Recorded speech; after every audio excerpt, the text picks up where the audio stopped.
Welcome to the Gin and Tonic Show. We continue our journey through the major sins of Islam, but we're doing something a little bit different on top of that tonight, and I'll explain that as I introduce my guest. So first I have my regular co-host, co-panelist, Stop Spamming. Welcome, sir.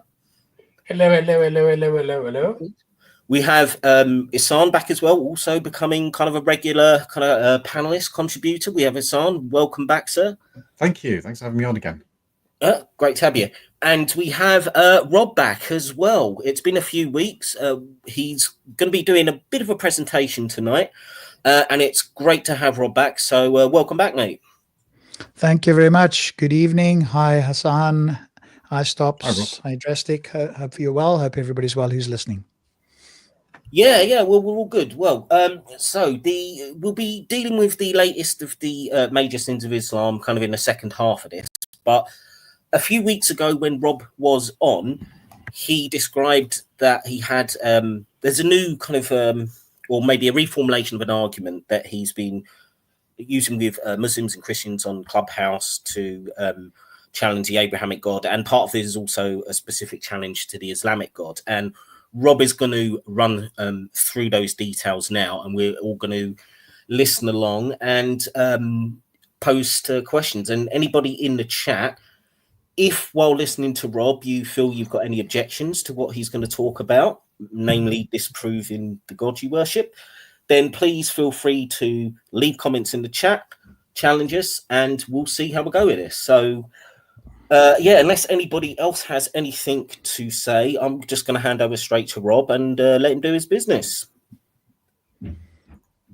I'll just listen and see if anybody else has got something to say before we get going. If not, cool. I think the floor is yours, sir. Go ahead.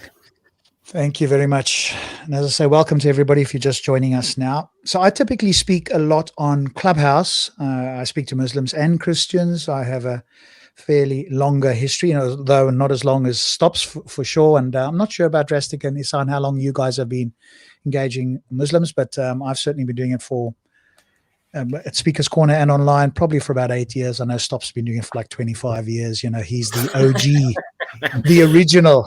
For me, I've got my YouTube channel is just over 3 years, and I've been engaging in kind of more just Discord chat and other kind of social media for a few years before that. But yeah, I don't have the experience of you and Stops. You're definitely the I'm a dinosaur.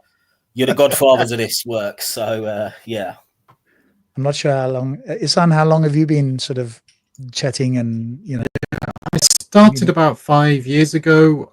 Cool. Doing the call-ins on the Dawa shows. I joined in arguing with them on evolution and science topics, and they were banning me one by one, blocking me from putting comments on. And about 3 or so years ago, I decided I'll just do my videos rebutting them instead. Yeah, I think that's sometimes useful because some of the Muslims want to overtalk you. The propaganda sort of machine is going. Speaking of, speaking of propaganda machine, I don't know if anyone saw it. EF Dawa, the latest video, there was a Christian called in, and he wanted to ask them about the hotel marriage situation and whether any of it was allowed theologically, and it was incredible watching Imran and Abbas trying to wiggle out of saying how everything that Muhammad Hijab was allegedly done was theologically allowed. They've rallied round him quite a bit, haven't they? Yeah. I think they have to, because he's kind of the biggest standard bearer for their their grift. So they haven't really had much choice, I think. Yeah. All right. So let me share with you what the main argument I give for people for why I'm an atheist. So firstly, let me back up a second. I've got a more focused view on God, and this is not my view. This is not my word. These particular things I'm going to say now come from a friend of mine, and you get what's typically called a theoretic and a pre-theoretic notion of God. So the pre-theoretic notion of God is sort of just like a divine creator, something very broad, very general, that probably the majority of humans on the planet believe in.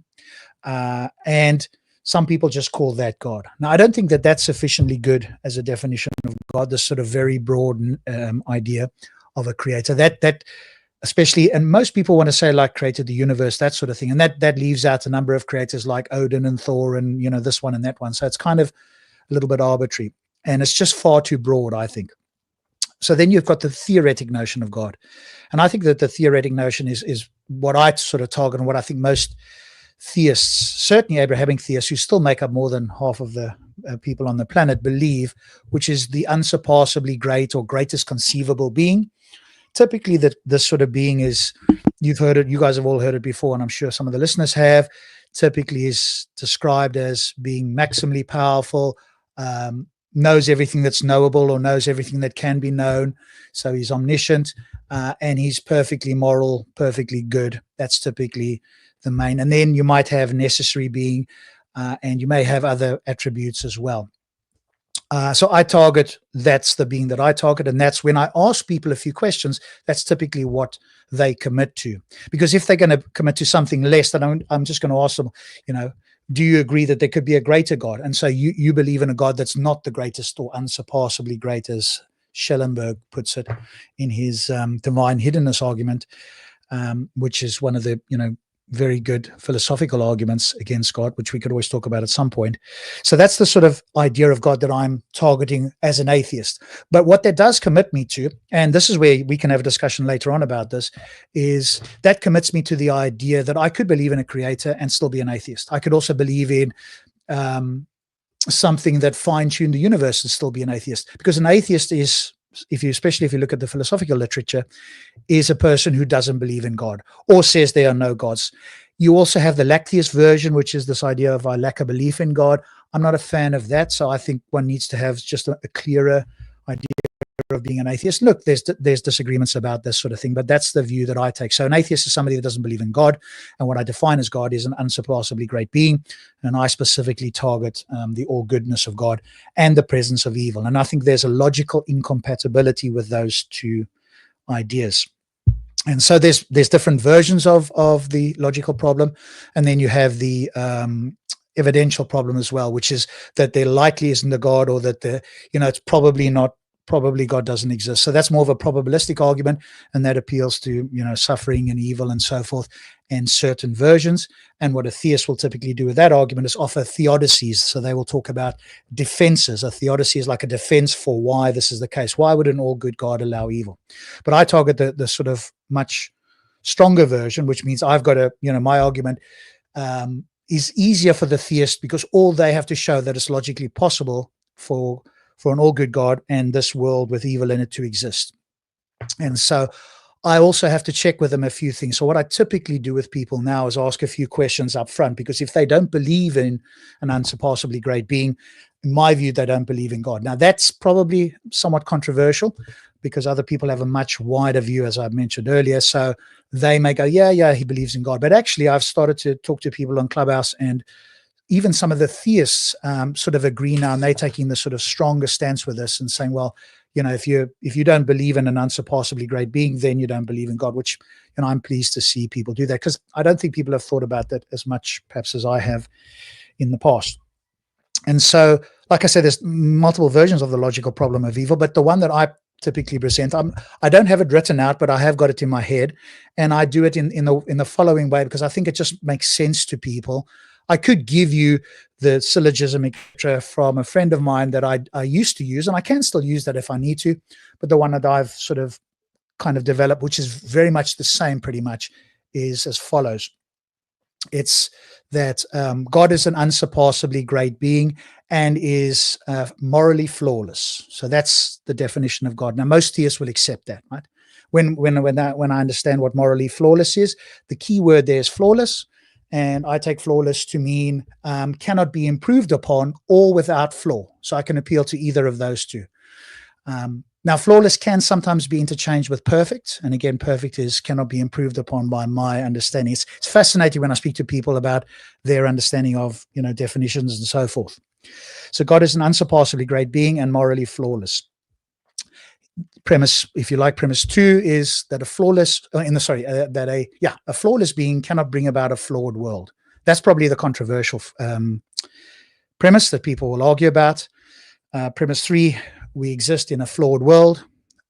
Premise 4, therefore a morally flawless being does not exist. Conclusion, therefore God doesn't exist. Or I could just say that therefore a morally flawless being doesn't exist, aka God doesn't exist. So that's basically the argument. And as I say, it all refines around what does it mean to be morally flawless. And then there's certain defenses that I could offer there depending on what people are going to say about that sort of idea.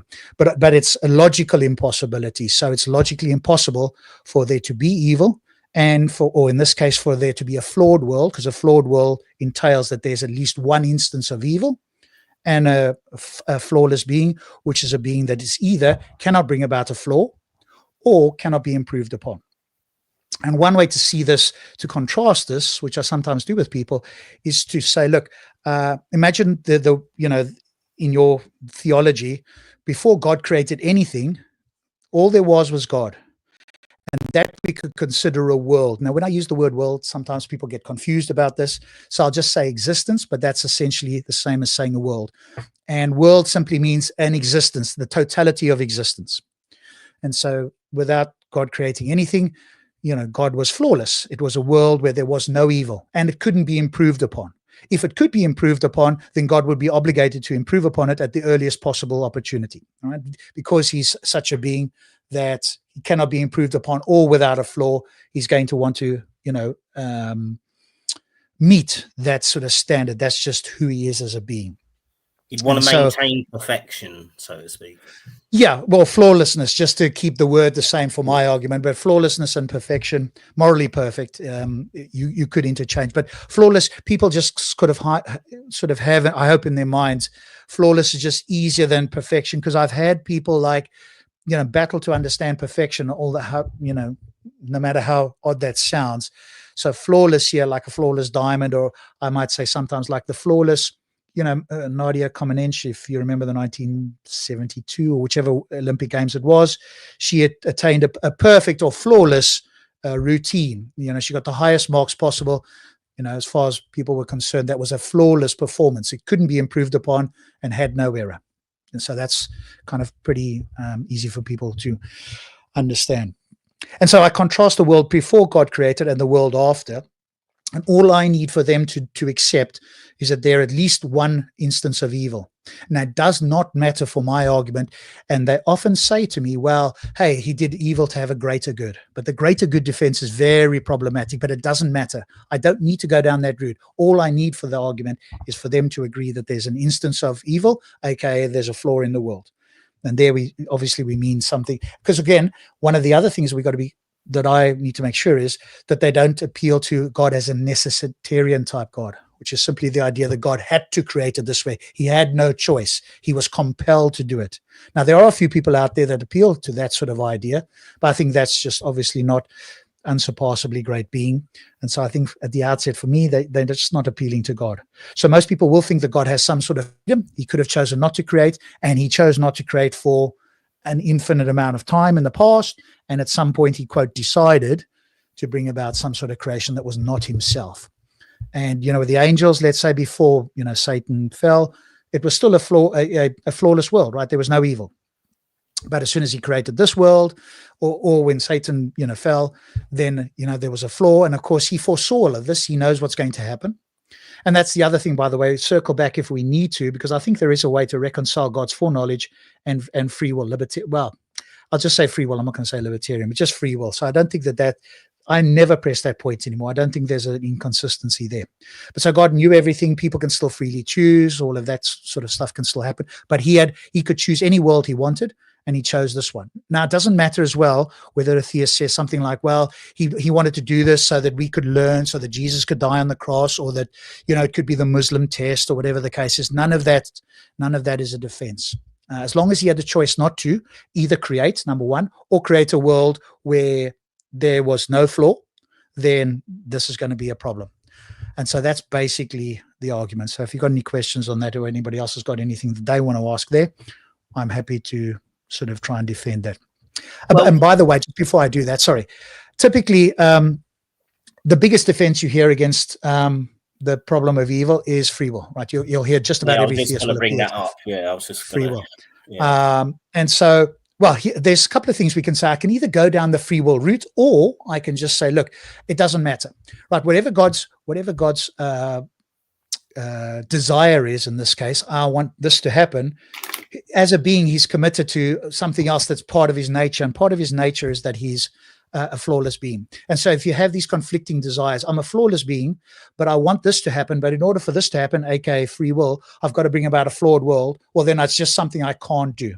And sophisticated theists will say that there's certain things God can't do. If you come across a theist who says, yeah, God can do anything, you can quickly show them how that's kind of self-defeating. Can God cease to exist? Things like that. You can always ask, can God, create a rock that's too heavy for him to lift? But could God cease to exist? Because one of the other things that most theists who have thought about the topic, want to appeal to is God is a necessary being. He's not contingent. He doesn't rely on anything else. He's always existed, and he's the source of everything else.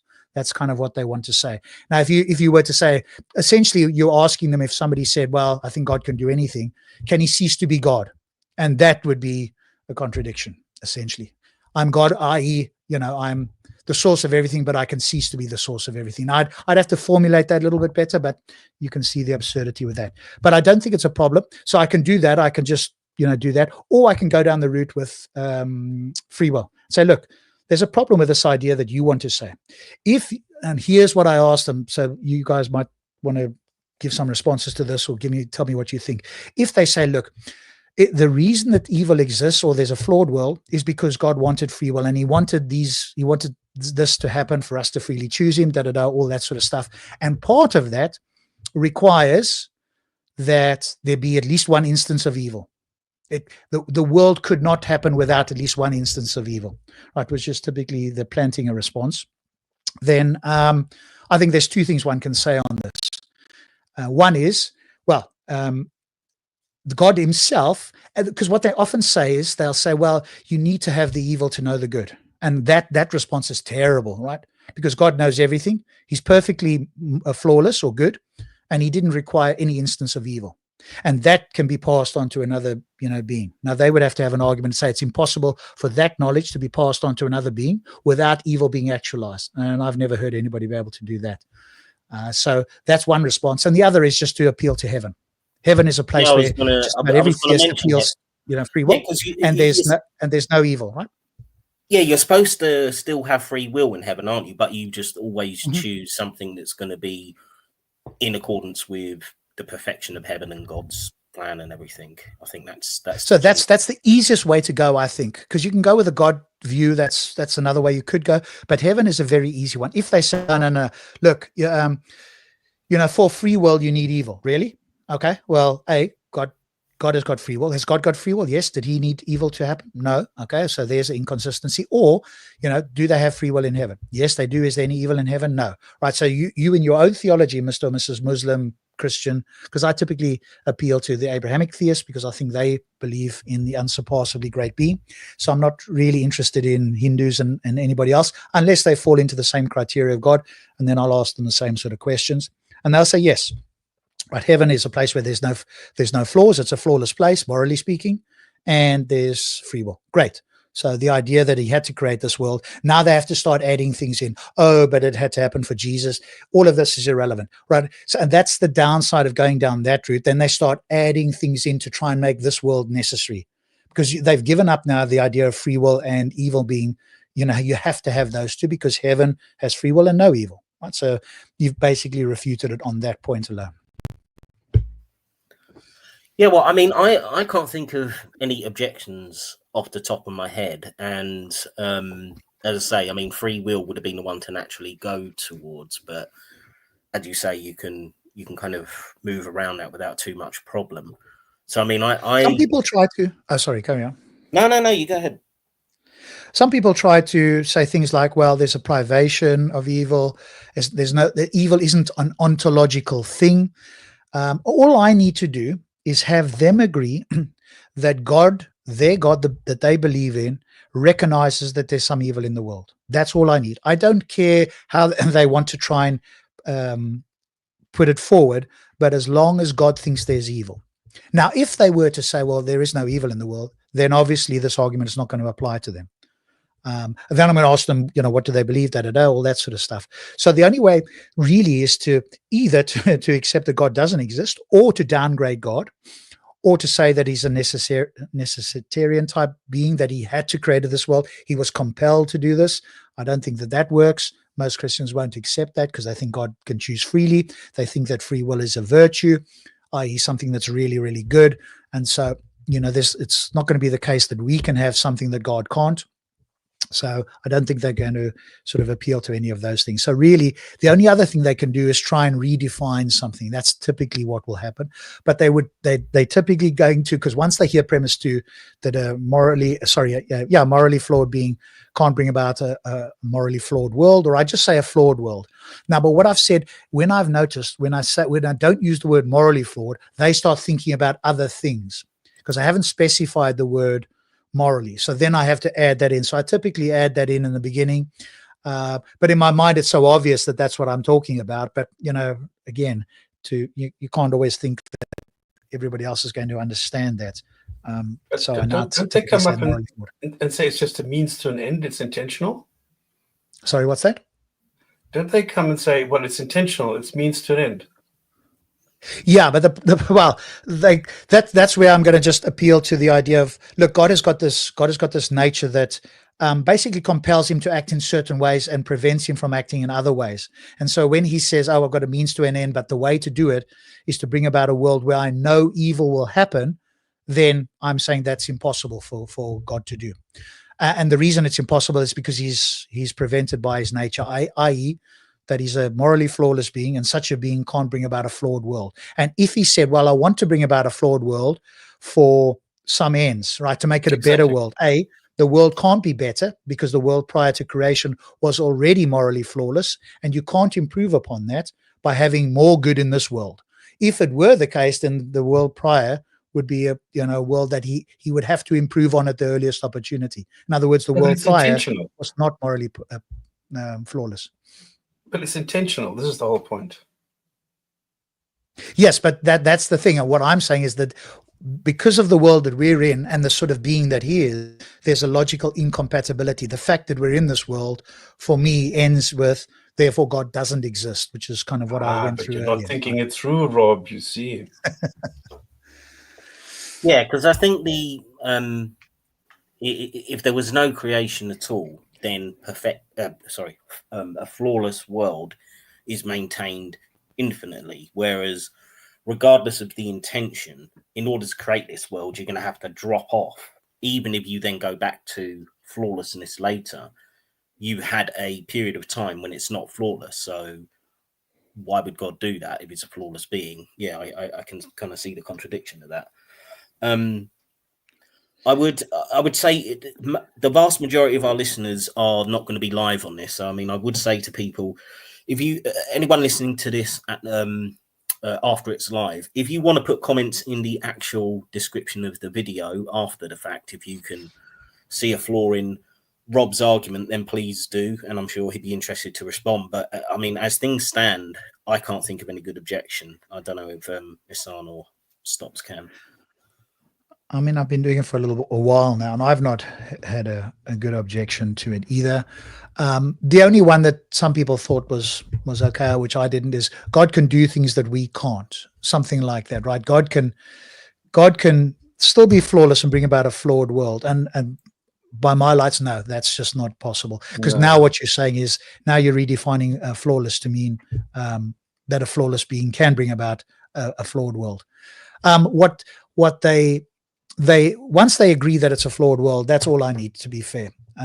Unless they're going to say it's a flawless world, and that's where I think the only way that you can sidestep this is by having a different definition. But you could do that for any argument. So I don't find that a defeat at all. That I'm going to acknowledge is somebody has a different definition, but that's a sidestep, not a direct rebuttal. And they'd be intellectually dishonest if they went around saying, oh, I've rebutted the argument. You have to deal with the argument on its premises. And I don't think that the argument is like a fringe view that people have. They'd have a good point. If they said, you know what, Rob, you're targeting this very small minority of people that believe X, I don't believe that. Most people don't believe that. I think that would be a reasonable objection. Say, then I'd have to agree that I'm targeting a small number of people. But what I think, given what I said at the beginning, is that I'm targeting at least 50% plus of the population on this planet that believes in an unsurpassably great being and believes that there is evil, aka a flaw in the world. And so for me, that's a defense of a God as I've defined it. But if you have a wider definition of God, then this may not suffice as an argument to cover some wider definition of God. Exactly. And I'd like to point something out, and that is what is imperative here is that you go and you set this up properly. You need to be able to paint somebody into a corner, otherwise this does not work. So you need to do exactly what Rob did, and that is make sure that the other person understands what you are saying at that moment. A lot of people will jump. A lot of people will hear the words that you are using, but they will insert something else that they think that they know or what it is that you mean. And there you need to be very precise to make sure that they are actually painted in the corner where they belong, and then they can't sidestep and get out of it. So you need to be very meticulous in the setting up. Absolutely right, Stops. And I've learned that kind of through experience. So I typically will ask, do you believe in an unsurpassably great being? Do you believe that God accepts that there is some evil in the world? Exactly. That's the trick. Yeah. Things like that. A couple of other questions, but things like that before. And if they say no to any one of those, then I'm not even going to present the argument. Yeah. Then we can discuss that. And they might, by my lights, they might already not believe in God. So it wouldn't be any use going forward. That the view that I have about God, I think, is probably a minority view. But I've chatted to some smart people about it, and I've got to bite bullets on it. But I think the bullets other people have to bite with a more wide definition of God is just, I don't find those as persuasive. Probably the biggest argument in favor is, look, this is what most people believe. And I agree it is. What I mean there, of course, is by the pre-theoretic notion, just a creator being, a creator of the universe, let's say. I do agree that most people believe that is God, but I think if I were to ask a couple more questions, I'm gonna fine tune it, so to speak, if you pardon the pun, to the unsurpassably great being. And once you do that, now we're committed to you having to defend that being, and that is the sort of being that I'm always think is what's referred to as God, not these sort of demigods, other beings, whatever the case is. But not every atheist will feel comfortable saying, look, if you're a deist, or if you are, if you believe in the Hindu gods, then essentially you're an atheist, which is my view. Now, a lot of people, or at least some people, are going to feel discomfort by saying that. But it all depends on what you mean by God, and I think that's the key thing. Once you get that down, then I've just accepted that that's the bullet that I have to bite. That I'm going to define people as atheists if they don't believe in God, and there's going to be a number of people who traditionally, people pre-theoretic, when you're having the pre-theoretic chat, most people are going to accept that they are theists, and by my lights, they are atheists. So that is a bullet I have to bite, which I'm okay biting, because the other side of the coin for me has got more bullets, or bullets that I feel are just not, I'm not comfortable biting. But that's a preference thing. It's not clear to me that I can give a compelling argument. I can give you reasons to think that the pre-theoretic notion of God, the creator of the universe, is just not specific enough. But I don't think that that's like a knockdown argument or anything like that. So, yeah. Well, if you need to bite a bullet, they're going to need a dentist, really, aren't they? In comparison. So, well, look, I that was fascinating. And Ihsan, did you have any objections that you can think of that you wanted to test Rob with, or what do you think? No, it was very philosophically, that was very well put together. Yeah, I agree. I think the only thing that I do hear the theists do come up is they say that God is not maximally good. It's like it's at the highest level of goodness, but it's not like the superlative good. Well, I would like to ask them there. Yeah. I don't know if you do, Ihsan. I just ask them, could God be any better? Could God be any more good? Or is he, or can he be improved upon in any way, logically speaking? Could there be another being who's logically better than God? More good than God, or whatever. Something like that. If they say yes, okay, well, then you're just not appealing to an unsurpassably great being.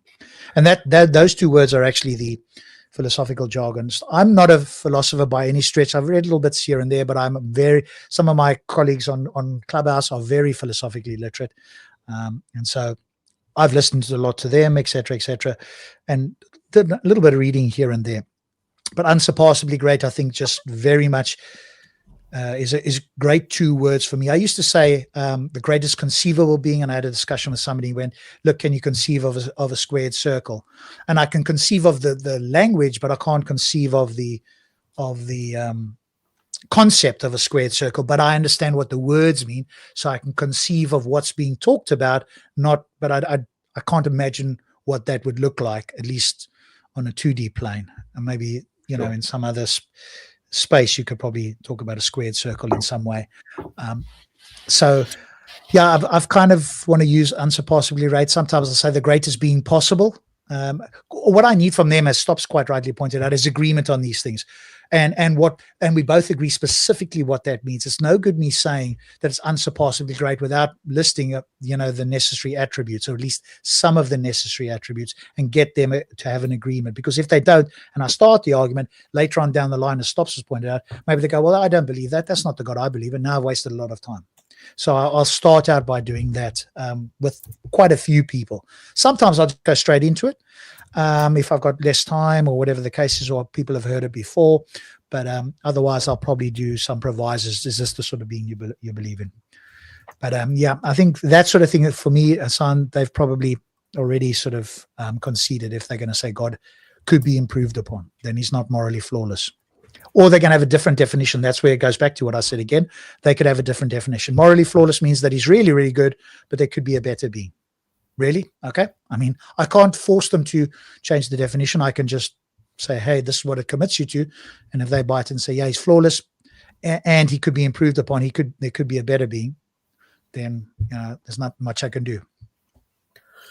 Well, look, at this point, it's up to you, Rob, because I know you've been speaking for a while now, and I really enjoyed that. I thought it was brilliantly put together. There was a second sort of argument that you had, which related more directly to Islam, and I wondered if you haven't run out of steam yet, because I know it is difficult to be talking by yourself for a long time, but if you are willing and able, I'd love to hear your argument in relation to I'll let you explain it, obviously, if you're willing to go on to the second part. Yeah, I don't mind. I want to make sure that we've got time for the 7 sins, and I don't want to feel like I'm the only one speaking and everybody else is quiet. So I definitely want to hear from all of you as well. But I'm quite happy to go through it. So I'll do it a lot quicker, I think, with this. And then there might be some discussion around this one, especially from you guys who have got, you've spoken to so many Muslims as well, and maybe you've got different perspectives on it. And I'd be fascinated on that. So basically the idea, I call it the repugnant conclusion of the Islamic test. So typically in Islam, the way I understand it, and at least I've spoken to many Muslims about it, is the idea of this test. They'll throw up the idea of the test. And they typically throw this up, at least in my experience, where there's a disparity in the good life and a bad life. And I'm only speaking here with them about other Muslims. And so, for example, I always point to, everybody will have their own examples, the Muslims that are in the concentration camps in China, the Uyghur Muslims or however you pronounce it, I always say Uyghur. There might be Uyghur Muslims sometimes. Uyghur. Yeah, it's Uyghur, isn't it? I thought it was Uyghur. Uyghur Muslims, okay. Yeah. The Uyghur Muslims in the concentration camps. And I read an account of a lady who was a Muslim who wasn't in the country. They suggested she come over there. She had some business or whatever the case is. She ended up being in one of these concentration camps. I think it was 2 years or for some significant amount of time. She was eventually released. It was even in China, they sort of agreed that they had imprisoned her unfairly. I don't know if she ever got compensation, but she wrote about it. It was a pretty harrowing account. They weren't gassing them or anything like that, but it was like mind control. They tried to make them give up Islam. They would, they had to chant, they had to do various things. They had to, say things. And if they didn't do it, they got punished. The rest of their, dormitory, if you like, also got punished. So it was a little bit like that. They weren't, like I say, gassed or as far as I know, I don't remember any of them being killed. I mean, maybe some died or committed suicide or whatever, because it's just so intolerable. That's kind of how the report that she presented. So I use that as an example. So that's what we would say. Those people are under duress, not of their own making. It's not like they put their hand up and went, "Hey, China, authoritarian China, please, can you, give me a really hard life." They didn't do that. So they were thrust into that position, pretty much against their will. And then you contrast that with somebody who maybe lives in Saudi Arabia that's a billionaire, that has all the money, can do whatever they want, seemingly has very little or no problems in their life. They don't have to think about anything. They can do their 5 prayers. They could be like a really good Muslim. They can help other Muslims all over the show, like they're, that sort of life. And so when you ask a Muslim, what's the disparity? How do you explain this? If an all good God would move to prevent evil wherever possible. No. Right? People have got to go through a test. Great. So here's the important part that I always ask them. Does that mean that the greater the suffering or the greater the hardship or the greater the endurance to something that they wouldn't choose to happen to themselves, do they get a greater eternal reward? And if they say yes, then we're off to the races. If they say no, then I've got to find out what do they mean by a test. And if they say yes, it's basically like what you might think of like a reverse Pascal's wager. You guys have all heard it. People who are listening have probably heard it. The theist will say to us, well, why don't you just believe? What have you got to lose? All that happens is, you believe for the short amount of time. If you're wrong, you die, nothing happens. But if you're right, God does exist and you're right, well, look, you get this eternal reward. Right? But I'm doing essentially the same thing here and saying, well, look, if it's the case that the people who get the greatest, who go through the greatest hardship or have to endure the most, get the greatest rewards, and it's an eternal reward, then surely that's the thing that you should want to have happen to you. Not that you're going to commit suicide, because obviously we want to avoid, them saying, well, I can't do that because my book doesn't allow me. But you could go and protest in China, for example. But there's even a problem with this, which is, what I'm saying to them is, you should want the great, you should pray for the greatest hardship that you can endure to come to your life. Because remember, whatever hardship you're going to go through, no soul goes through anything that, according to the Quran, that you can't manage anyway. And then you're going to get this eternal greatest reward. So imagine a finite amount of suffering and you get an eternal reward. I mean, it's like Pascal's wager, isn't it? This is what you should want. But it goes further. It's more insidious. It's much worse than that, because if you pray for somebody else, remember, God's plan is for everybody to be tested according to Muslims. And if you pray for somebody else and you pray to have their hardship lessened, you're essentially stealing, you're robbing them an eternal reward. And it's even worse than that, because if it's the case that your child, prior to the age of accountability, is guaranteed heaven, well, then you should wish for that to have happened, right? Because if they go over that, there's a chance, to whatever degree, that person could burn in hell. Right? It's not that you're going to take their life, although you could. That would be the ultimate sacrifice. This is how I see it, and I want to hear from you guys. This is like the ultimate sacrifice. You go to hell for eternity. Some Muslims don't think it's an eternity even, but you go to hell and, your child gets an eternal reward of heaven, an eternal reward of heaven. Isn't that like the greatest sacrifice ever? So this idea of the test is all around this idea of the greater the suffering, the greater the resistance, or, the greater you have to endure, the greater the reward.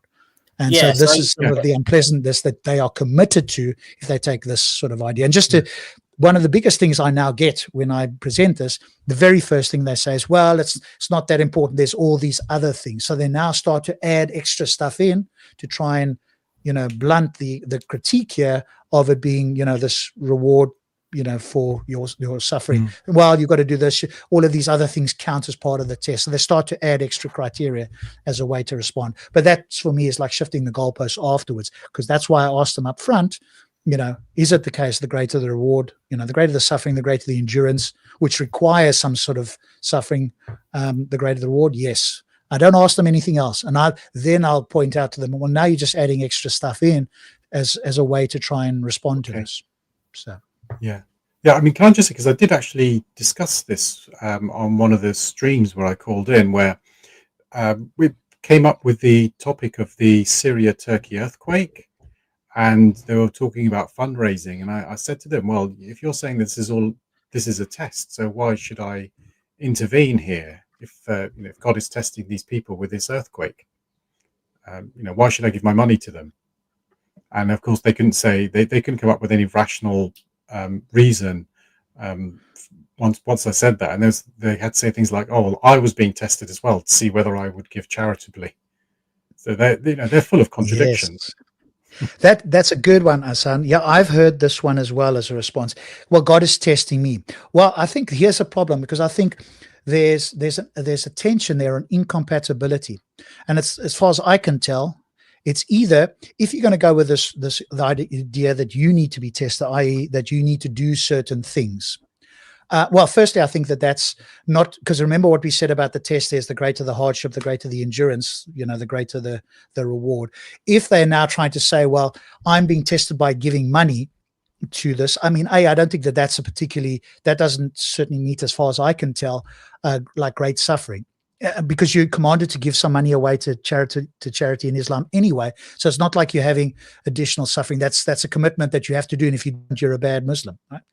But even if it were the case that they could say, well, look, this is like suffering, and my family suffers, or whatever the case is, because I've got to give this money away, I still think there's incompatibility there in the sense that if they are being tested, then in order for them to pass that test, they have to undermine the other guy's test, or the other person's being tested. And if the other person's being tested, then they shouldn't be, then it's going to undermine them giving the money. So one way or the other, I don't think that they can do both. That's the point with them, presenting that idea of them both being tested at the same time. That can't happen if it's the greatest, challenge or suffering, the greater the reward, because you're just undermining it. When you're being tested, you're undermining the other guy's test. If he's being tested, then he's undermining your test if you try and go this route, because now, if he's going to suffer more, you can't give him money. And if part of the test is you giving him money, well, then you're going to fail the test. So I just think when they offer that, it's like shooting themselves in the foot. Rob, there's a terrible logical conclusion to all of this, that really Muslims should be wanting to have hell on earth for everyone, basically, under this system.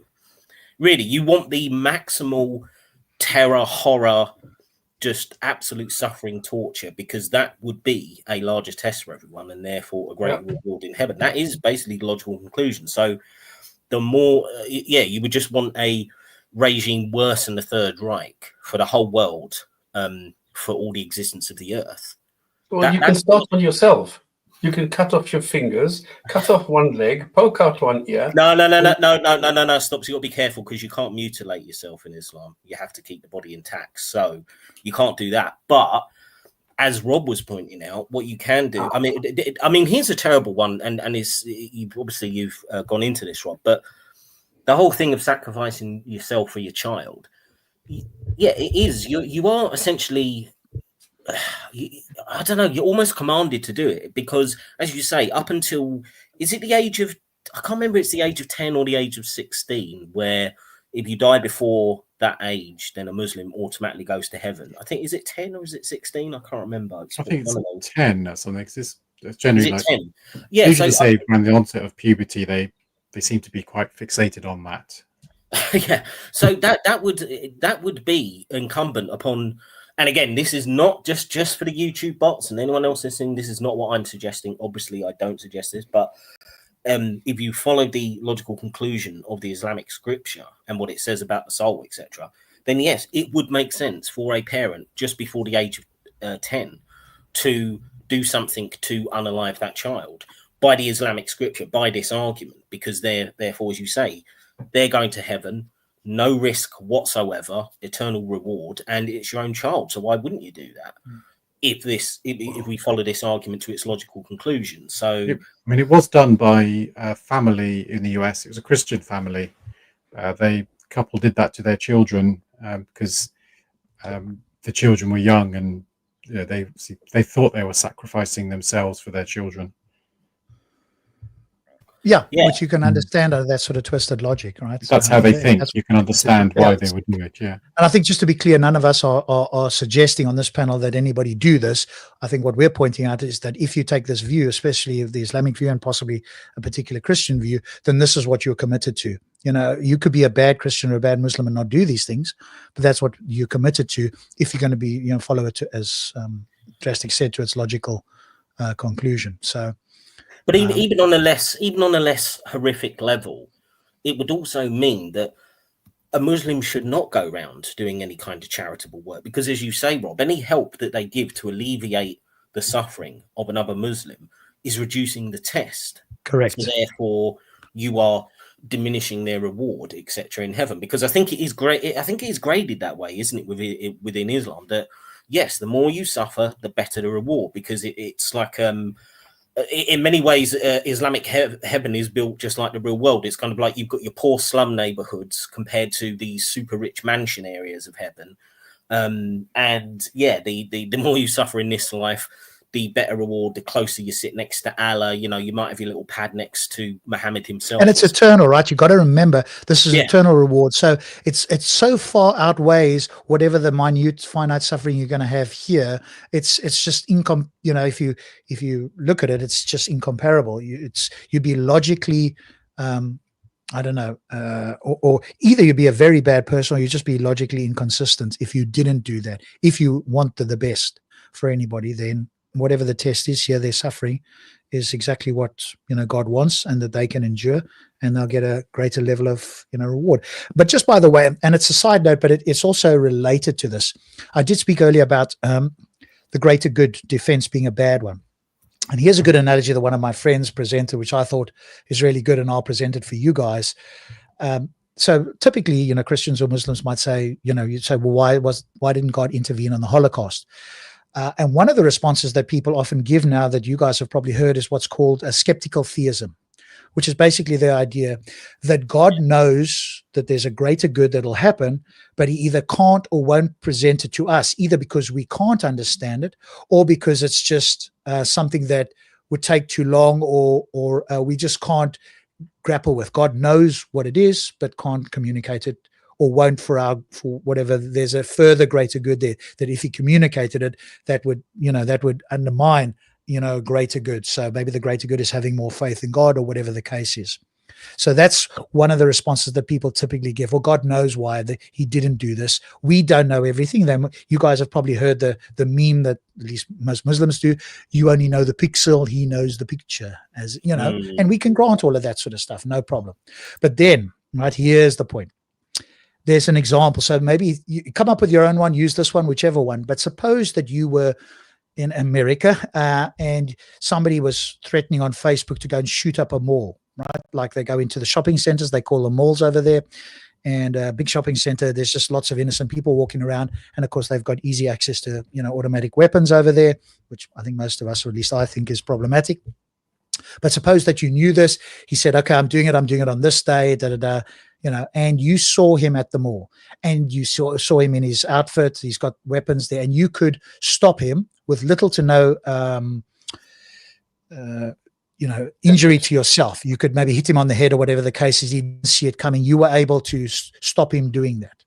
If you took the greater good defense and you were a believer in God, you should be agnostic about whether to stop him. You should think, well, hang on a moment. If God doesn't stop him and God knows best, well, in that case, maybe I shouldn't do anything, right? Because maybe it's the case I only have the pixel. Maybe it's the case that if I don't do something and he kills 50 people in the mall, maybe this will move towards, amending the Second Amendment of the U.S. Constitution, the right to bear arms. Maybe that'll be undermined, and so people won't be able to carry firearms around, which I think is a bad idea for every citizen to have anyway. And most civilized countries in the world don't have that. And, the death rate by gun violence has gone down, obviously, because people don't have access, ready access to firearms. So you might think that that's a reason not to do it. But the theists will be very uncomfortable with that, because now they're in the position of where they could prevent some evil. They shouldn't do it. So they still want to do it. But you could always just say, but hang on a moment, God isn't doing it. He didn't do it for them. He knows best. Who are you to question this? You really should be agnostic about whether you should do anything. Because if God doesn't do it, why should you do it? Yeah, absolutely. And they try various things, but yeah. We've lost all the Second Amendment enthusiasts now who are going to be listening to this at this point. But you could use whatever example, right? But you could give something like that, because that's, I think, the skeptical theism response is kind of a white flag. The theist is going, look, I don't know what else to. God knows best. But again, I always think, an all good being, as I understand it, right? And I often ask people, do you agree with this? And maybe you use the parent-child analogy. You're probably going to think that your parents, even if you trust them, you're going to think that they're not all good if, they tell you to do something, or something happens and it seems really bad and they don't tell you why. And they don't even tell you why they're not telling you either. Right now, you're just left with this mystery. You're probably going to have questions in your mind go, yes, I trust this being, but, or the parent, but, I'd have more trust if they told me why this happened, or they told me the reason why they couldn't tell me why it happened, for example. So my trust is going to be, dented a little bit for them not doing so. And it's the same for the theist, right? So I think it's a white flag for me. A lot of people like the skeptical theism response, but I think that sort of analogy with the greater good immediately shows people the problem with this idea of the greater good, especially if we don't know what the greater good is and only God knows.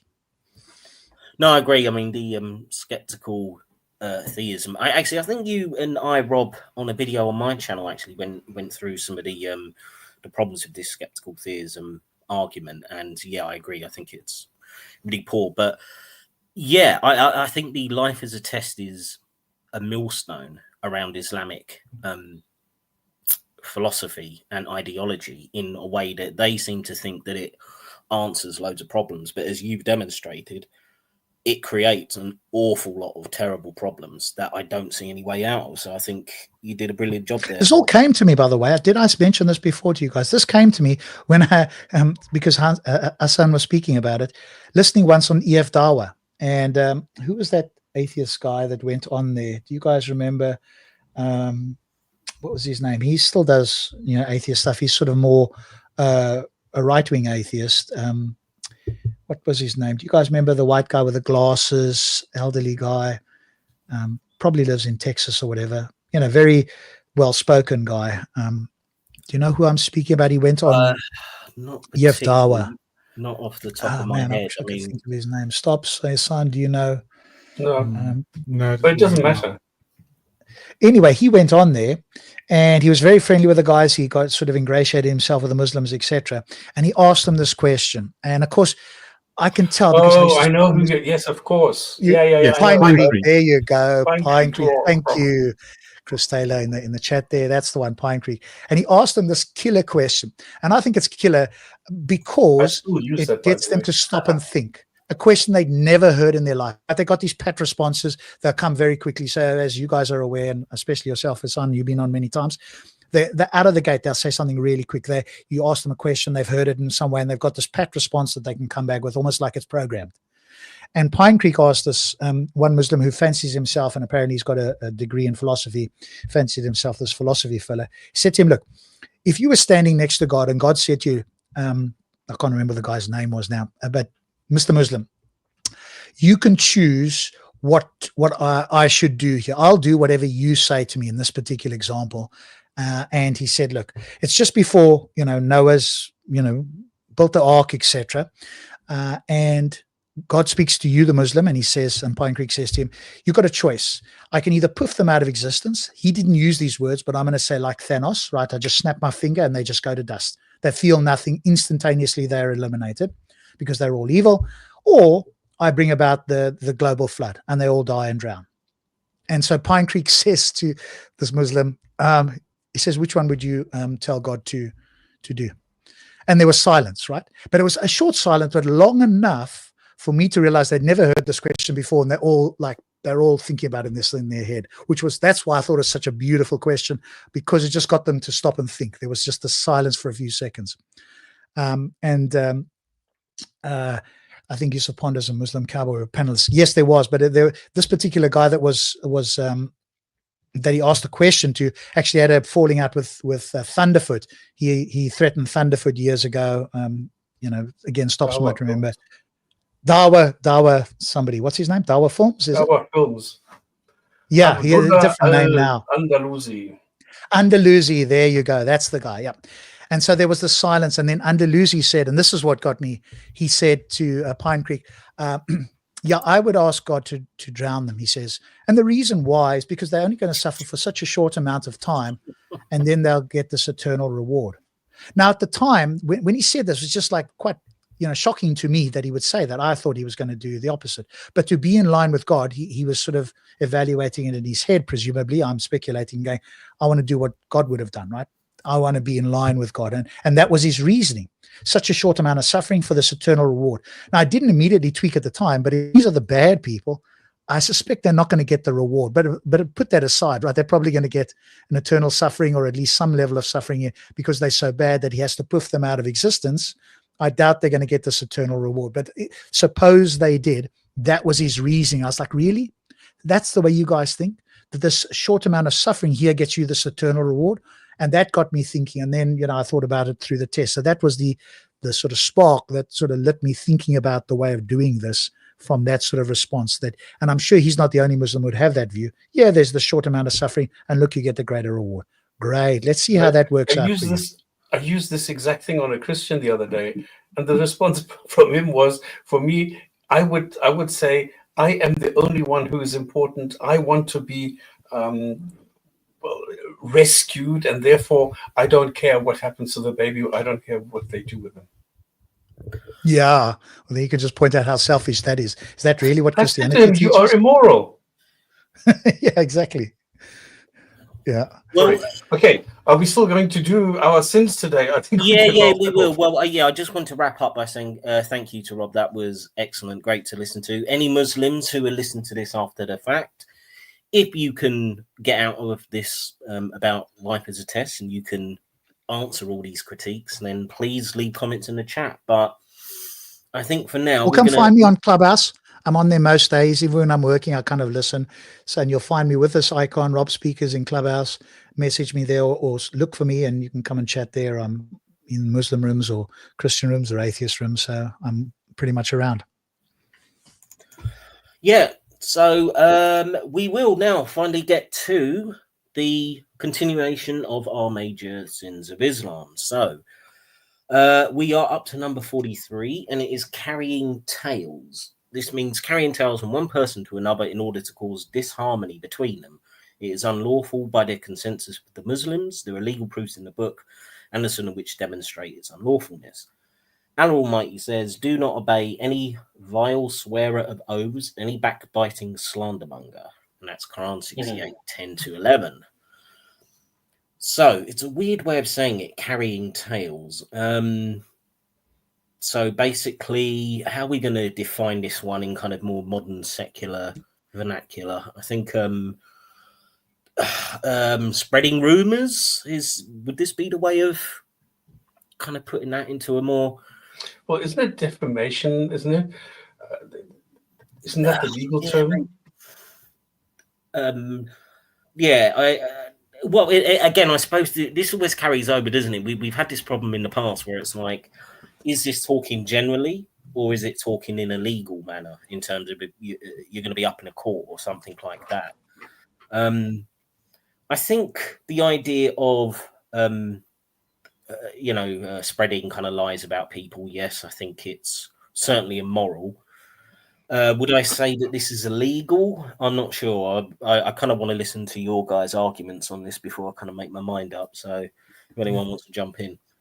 I think this is theological and therefore not a sin, no. I mean, listen, it's not necessarily lying, because it just says carrying tales. So you could be saying the truth. But what they're worried about is whether the spreading of this truth is going to cause disharmony. Exactly, that's the point. So in which case I'm thinking that, they're basically saying, don't say anything that, that could upset people or cause the populace to rise up, even if what you're saying is true. So, that's like a form of censorship in that way. So, I'd give this a 0. Interesting argument. I mean, because that's the thing, isn't it? I mean, disharmony for an Islamic state would be anything that challenges the religion, wouldn't it? So, which I would certainly not think is immoral. But if you're talking more in general, I don't know. I would still look at it as I'd maybe go for a quarter point here, because I think there can be, if you are going around spreading rumors, that could be like, for example, you could go around saying, oh, your wife is sleeping with someone else to try and break up their marriage. I mean, I think that'd be a pretty immoral thing to do. So I can see, I can see different situations where I could see this as immoral and others where I wouldn't. So I'm leaning towards a quarter point here. but you're moving it into the everyday world. Yeah, but we kind of, as much as this is often about Islamic law, it does also, you are just talking about general society as well. There are going to be times even in a Muslim society where it just might be something like that. You know, you're spreading lies about somebody that's, you know, just of a personal nature. So I think, yeah, I don't know. I'm still leaning towards a quarter. So what are you saying, Slops? Are you saying 0 for this? Well, it depends. If you're taking the theological approach, then it's definitely a 0. But if you're making it a general statement, then I agree with you. Then there should be some sort of significance here for the everyday life. Yeah. What about you, Rob? What's your take on this? I mean, if I just read it the way I see it there, just on the face of it, it seems to, if 0 is like, it's a good thing, right? So if we give a 0, meaning that we agree that it's a bad thing. Sorry, 0 just means that it's not immoral. Yes. And not illegal. So it doesn't necessarily have to be good, but it just means it's not immoral. I mean, if I take it to mean carrying tales from one person to another to cause disharmony, if the intention is to cause disharmony and not tell the truth, then yes. I mean, you can always cook up. So here's the thing. I think we probably need to go with, or at least I would be looking at this like the general rule, because you can always cook up exceptions. Hey, do you want to cause disharmony between two people? If you evaluate they've got a low-level relationship, so what you do is you say something to help them separate because they've got a low-level relationship and they don't really know it themselves. So I think you can cook up all kinds of exceptions there, I guess. So I'd probably say 0 there, but with the proviso that yes, there could be exceptions to it. If it's saying they're backbiting and slandering, right? So that entails that you are saying something false to ruin somebody's reputation. If that's what they mean there, then probably yes, with the proviso that there could be some scenario where we might agree that it's moral. But generally speaking, yeah, I think it's not immoral. Okay, so it looks like I'm outnumbered on this. I'm quite surprised because I don't think I'm looking at just like fringe examples on this. I think I could probably come up with quite a lot of different scenarios where give us an everyday one that you think would happen either at that time or today. Yeah, well, I mean, the one I gave, you could make up some stories about how a wife is cheating on her husband when she's not doing it. You could take more, Joe. Well, yeah, I mean, all right, well, I mean, anything really. I mean, it could be something, some of your property breaks and you blame it on your neighbor. You say, oh, look, they're always going around breaking my stuff. I mean, I could see loads of kind of fairly mundane situations in life where you could spread dishonest rumors about somebody to wreck their reputation. And while I wouldn't say it's necessarily breaking the law, I would certainly think that's pretty immoral behavior in those situations. But I can think of others where it wouldn't be. But I don't think either category is fringe enough to give it either a 0 or a half, which is why I would go for a quarter, because I think it's somewhere in between. I don't think it's fringe either way.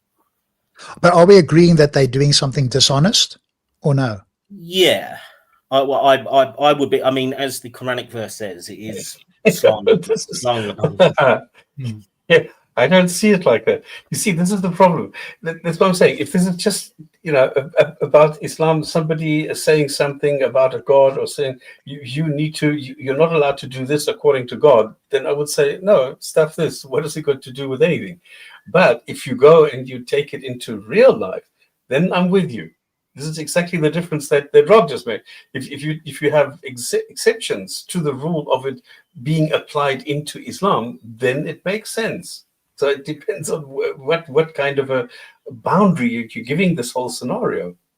But as I say, I can see situation, and I've just put a comment up from Smile there, who's saying in reality it probably it's to contain Muslims from sharing dissent about Islam. Yeah, I do agree, but I can also see that a lot of more mundane situations, even in an Islamic society, where it's not about that. It's about these other things which I would agree would be generally kind of harmful, and therefore I would say there's a certain amount of immorality to it.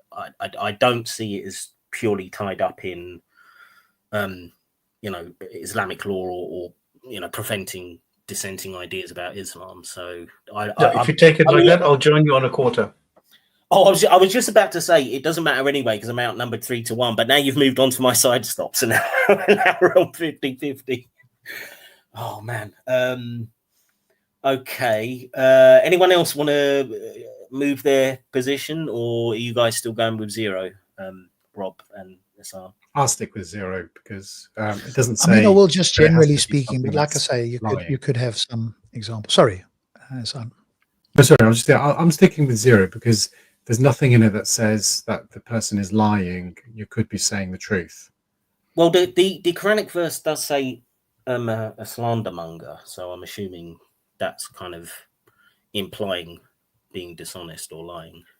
No, I mean it means you could. But in the Islamic context, your intention might be to cause disharmony by telling people the truth. If you see what I mean. Okay, so we've got 2 of us on a quarter and 2 of us on 0. I think we're going to have to throw it open to the audience again.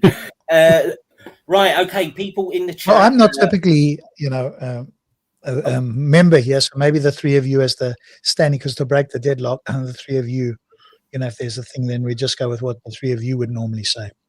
Well, to be honest, yeah, I knew this would happen because I thought Smile would be the first one to kick in, and I knew he'd go for 0. So I thought this happened last time. So unless anyone else in the chat wants to go against that, I'm going to give Smile the deciding vote, and we'll put it at 0. So you got another 20 seconds, people. Yeah, this one is tough. I think actually I would stick with a quarter. I'd even possibly push close to a half on this, just because I am looking at it in a more general sense. But okay, time is up. We're going with 0. So it seems that Smile is going to decide a lot of these ones at the moment. So that's fine. Right, so we will move to the next one, and I haven't got the numbers written down for the page, so you just have to bear with me while I quickly scroll through this. Right, 44, cursing. The Prophet said cursing a believer is like killing him. Mind you, notice he says cursing a believer is like killing him, not just cursing. So if you're a non-believer, then fuck it, you can call them whatever you like. So it's automatically a 0. Yeah. So, Muslim, we find it a messenger of Allah said, curses will have no intercessors or witnesses on the day of rising. Oh, dear. Oh, that's terrible. And blah-de-blah, on it goes. I'm not going to bother reading the rest. So, so basically, are we just talking about swearing here, or are we talking about actually laying a curse on someone? Laying a curse on someone. So witchcraft. It's the same thing. It's the evil eye. Come on. If I look at somebody's skew, give him the evil eye, what's it going to do to him? But this is the thing, we already did sorcery. That was in the first week. So, I mean, are we repeating ourselves already now? We're back to fucking witchcraft and stuff. Oh, God. I'm just looking down further to... The curse of Allah is on the wrongdoers. I'm a wrongdoer. Do I feel a curse? No, I don't. You're a wrong-un, as we'd say in England. Allah's curse. Yeah, I mean, this is all about Allah cursing now.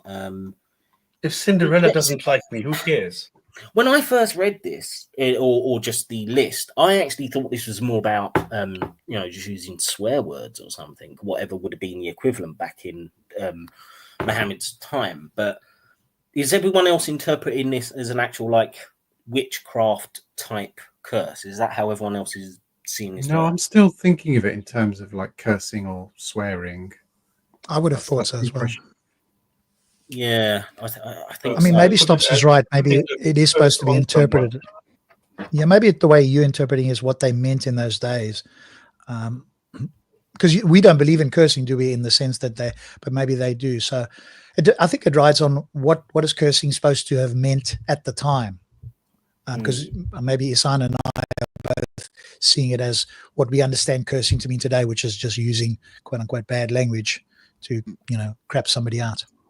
Yeah, but yeah, that's exactly how I was reading it. It's only because of what Stop says that I'm kind of thinking about it. But am I overthinking it or what? Well, not necessarily. I mean, you know the Islamic scripture better, certainly better than me, and I imagine possibly better than the rest of the panel. So you could be right on that. But I just think because we've already kind of covered witchcraft and stuff in a previous point, and I think the Quran does have this thing about no backbiting, insulting people. So I kind of see this as like swearing, insulting someone. And I mean, either way, though, I mean, to be honest, it doesn't really matter to me because either way, I would basically put that as a 0 anyway, because I don't think using, you insult someone. I mean, often it's going to be in the heat of the moment and stuff like that. And even I have no problem with using swear words, as anyone who has ever listened to me on YouTube will understand. So I would give it a 0 either way. Me too. So it doesn't matter why. Yeah, I'll give it a 0, not because if they'd have said, all cursing is bad, then there'd be some discussion here. But when it's basically saying cursing a non-believer, that's fine, but cursing a believer is wrong, then when they put their religious element into it, then it's immediately immoral. So it's a 0. According to Dude Abides, Arabic culture, cursing is like, may your mother's pubic hair be infested with 1,000 dog fleas. Very imaginative. I'll have to take the word. That's true. Is that in Farsi, for example, you could say your father's hair is burnt. This is like a heavy curse, eh? I mean, on top of this, as Smile, you're right. It is talking particularly towards a believer. So apparently, you can just cuss someone out if they're a non-Muslim. So, yeah, this is definitely a 0 for me, regardless. So, anyone else? Are we all going for 0 on this? Yeah, I think so. Yeah, I'll go for 0. Okay, so we will head down to the next one on the list, which is. Again, sorry for the lack of preparation on this. Am I pronouncing this right? Perfidy and breaking promises. Allah Almighty says, fulfill your contracts. Contracts will be questioned about. So, breaking promises, breaking contracts. Yeah, I mean, that's valid. Yeah. Breaking promises is potentially immoral. I suppose it depends on the nature of the promise. But sorry, carry on reading. The word contracts here refers to what Allah has made lawful and unlawful. So then it's a 0. Right. Yeah, that's a good point. If you're taking it again, if you're using Rob's way of looking at it, saying, okay, there are exceptions, which means we're looking at the everyday life, then of course it's valid, because if you have a contract in everyday life, then definitely it's a 1.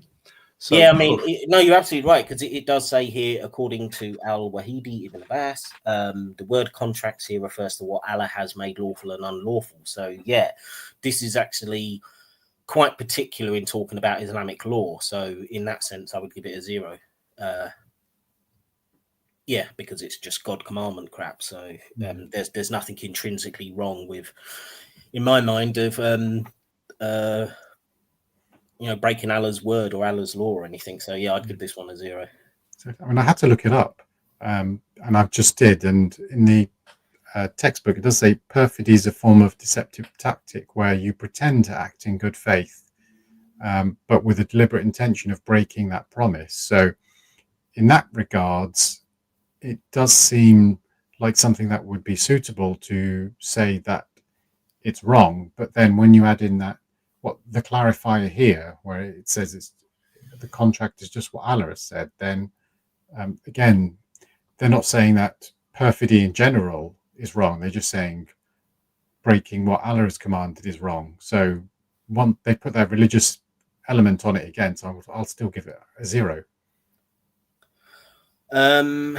Yeah, Yeah, it's good. Yeah, because in general, yeah, if it was just generally breaking contracts and being deceptive, dishonest in those kind of dealings, and yeah, I'd probably give it a half a point. But to say that yes, it's immoral, but because of the focus on it being Islamic law, that would definitely be a 0 for me. So, so do I go for a quarter of a point again then and say? It's halfway between shit. I'm almost wishing I'd never brought this quarter of a point thing in because it's just gives me, Oh, we told you. just gives me more head. I thought it was solving it. No. You were 100% right because it was necessary when we used the quarter point. At the moment here, I think it's actually it's a coin toss. It depends. What do you use the qualifier or do you use it as in general? This is the whole point. Well, I suppose Captain Kirk said, "Don't do this." Do you give a shit? No. So, but if you go into a business transaction situation today in the real world, well, then of course, then it's a sin or illegal or unlawful, I should say. Yeah, I'm tempted. I am tempted to go for the quarter point, basically saying if we're talking about Islam, then it would be 0, and if we're talking generally, it would be 0.5. So therefore, I'll split the difference with a 0.2. That's how I see it. Yeah. What about you, That's Rob? why you introduced the quarter. Well, yeah, Rob, weigh in on this. What do you think? Because we got 2 quarter points here and 1 0 from Hassan. So where do you fall on this? Rob, you still with us?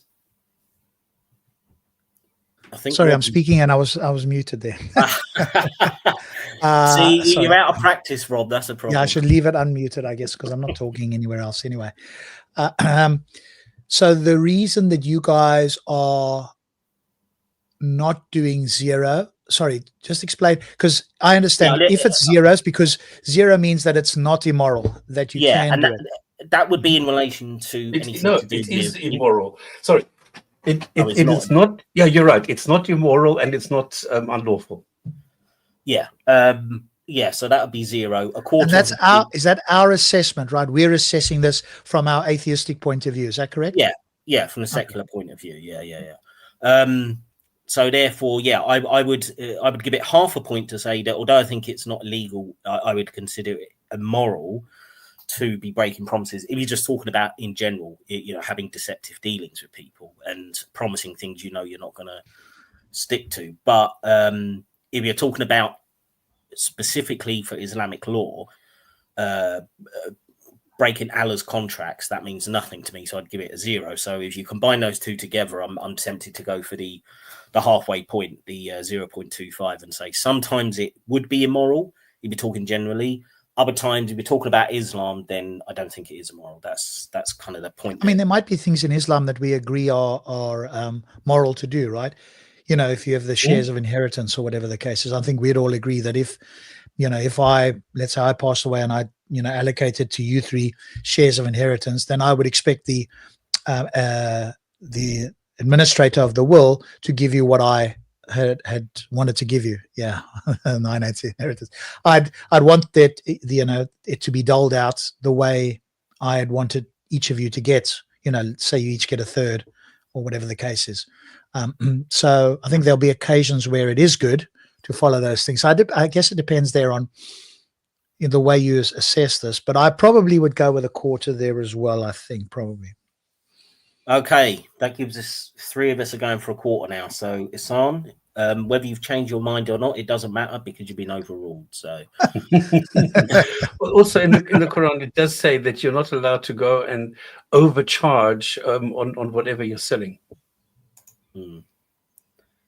Yeah, which we probably agree with, right? So yeah, exactly. All right, so we'll go for a quarter then. I guess it depends what overcharge means there, but yeah. Because I agree with you, right? Because God said something doesn't mean that it's moral, right? And I've had this discussion and I end up, comparing God with Kim Jong-un. And I've yet to hear a relevant moral difference between Kim Jong-un and either Yahweh or Allah.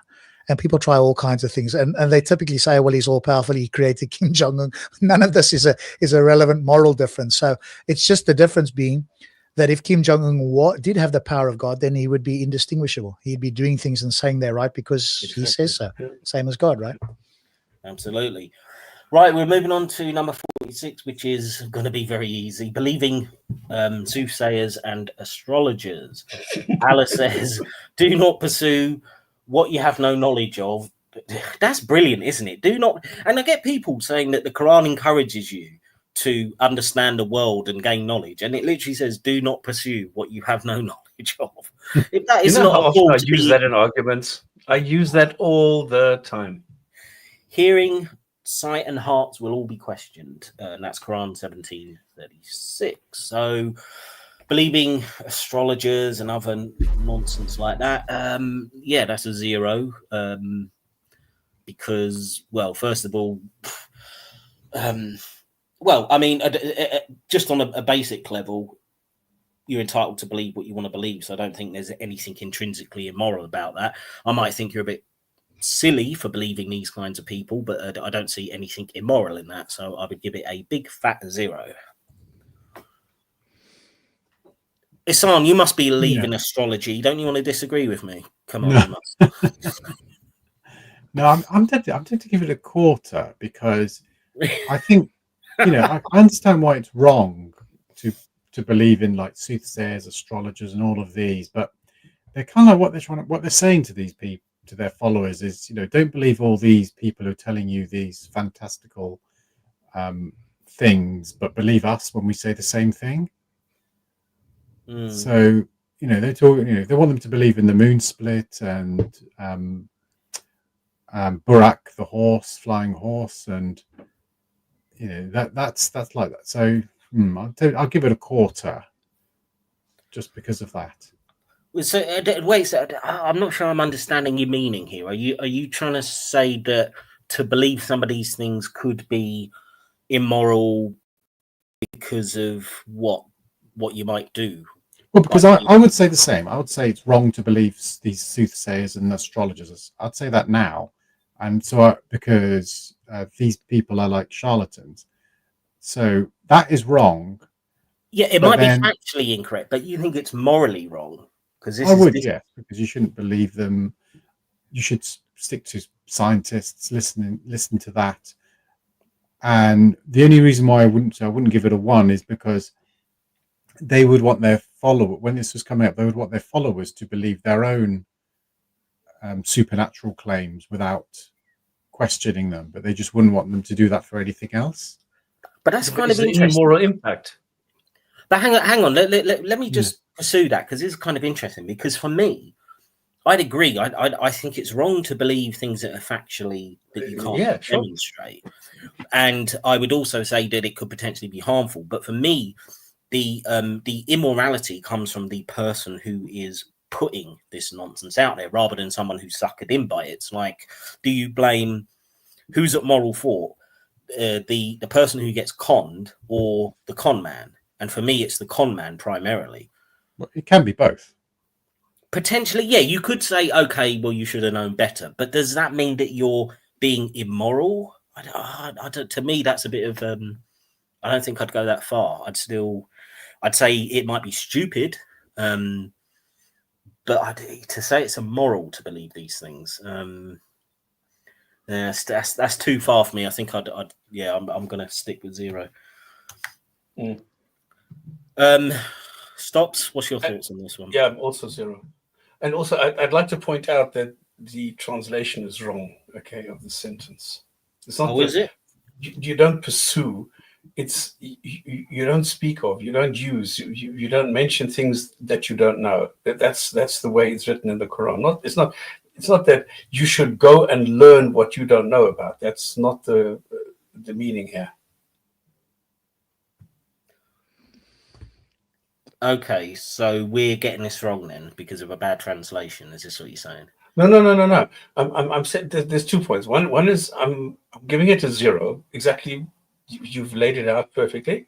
But I'm just pointing out that the translation here and what you said in the beginning is somewhat misleading, because it's not that you should go and get knowledge of what you don't know, but you shouldn't talk about what you don't know about. Okay, where you have no knowledge. Fair enough. Rob, what's your position on this? I think you can speak about things you don't know. So would I do a 0 there? It's not immoral. Is that right? Yeah, 0 would be for not immoral. Yeah. Sorry, I should have probably gone through. There might be weird cases. I think with any of these things, we can come up with hypotheticals or even real world examples where, telling people, I don't know, could do a controversial one, might not go with that one. But just say, there could be something that we might think, you don't know about it, don't speak about that, because when you talk about it, the consequence is going to be bad for people.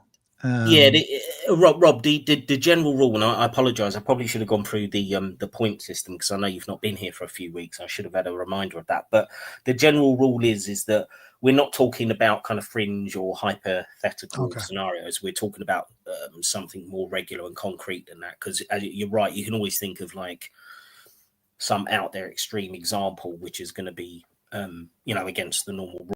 But generally speaking, if something is immoral or not immoral is what we're going for. So I think generally speaking, you can speak about that. It's not immoral to speak about things that you don't know, because we do speculate. All kinds of people do that. So yeah, I think generally speaking, that's not going to be too much of an issue. But there could be occasions where it may be not good. So I'd probably go 0 if that's the correct way to do it then. Sorry, Hassan, you're getting overruled again. Believe me, I know what it's like because I was the one constantly getting overruled previously. So, Rob, I'll have you back on more often because this is. Well, probably it's better for 3 of you because at least then there's going to be either all 3 agree or there's going to be a 2-1. No, but that's not true. No, because at one point, one of us went for 0, one went for a quarter, and one went for a half. So we had to get. Then you've got to tot it up, right? So there, I'm thinking. The average. That's a 3/4. So that would go in the side of not 0. Then, so it would have to be something else, not 0. I'm guessing there. We just went for a tiebreaker, and Smile was in the chat, so he decided. But right, we're going to go to the next one because we've still got 3 to go here. So right, a wife disobeying her husband. Allah Almighty says, if there are women whose disobedience you fear, it's 434, our favourite. You may admonish them, refuse to sleep with them, and then beat them. Okay, so Lisa's got the honest translation here. But if they obey you, do not look for a way to punish them. Allah is all high, most great. I'm glad we got 434 in here. This is a 0 for me. Yes, you could find fringe cases where a wife disobeying her husband might end up being immoral, but I think in general, there's nothing intrinsic that says a wife should or a wife would be immoral by disobeying her husband, because I believe in kind of the equality of a partnership. So, I'd give this a 0. Yeah, I'd give it a 0 as well. Yeah. Oh, okay, that was nice and quick. Right. We'll move on to number 48. And for some reason, this has got tons of explanation to tell. It's funny that, isn't it? You've got like pages of reasoning for why women really need to do what they're told. Right, number 48. This is a weird one. Making images on clothes, walls, stones, coins, and all things, whether it be in wax, paste, iron, copper, wool, or anything else. So that's very particular. Allah says, as for those who abuse Allah and his messenger, Allah's curse is on them in this world and the next. He has prepared a humiliating punishment for them.